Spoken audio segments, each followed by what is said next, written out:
When I walk into a meeting, I usually say to advertisers, where did you get your information this morning? Did you get it from a banner ad? Did you get it from a newspaper? Probably not. You usually got it from your social platform.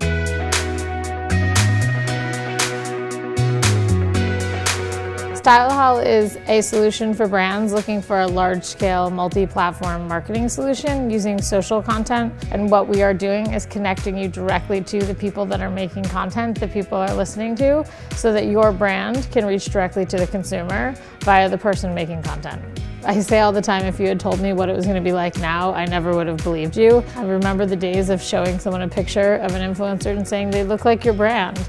And now we come with a full data stack of everything you could possibly imagine that would speak to you whether or not it's right fit. I decided that we needed a white paper because the space was making such a change into accountability. I said to my team, I want to see something that no one else has seen. So take me behind the content. Let me see what happened when people saw it. It was no longer enough to look at followers, to look at subscribers. We really needed more accountability to the brands. One of the biggest things we were looking at was that this was a shift from the influencer to the audience being the most powerful. And so that's a lot more data. One of the ways that we chose to manage this was to start an advisory board of 3 PhDs who study AI and machine learning, who are day in and day out living and breathing this type of big data work and are really interested in and can quantify some of these things that we're talking about in a way that was much more digestible than we were capable of doing.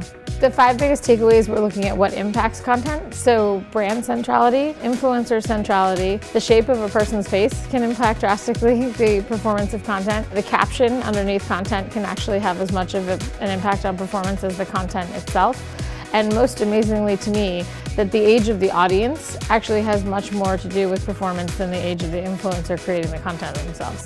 I think the thing I'm struggling the most with in the industry, and I say but I really think that this goes for all of us, is what are the metrics that we're all going to accept as the new measurements? If we know that followers and subscribers are no longer the right metric, what is the right metric to be an equalizer across the industry? And I don't think that we've gotten there quite yet.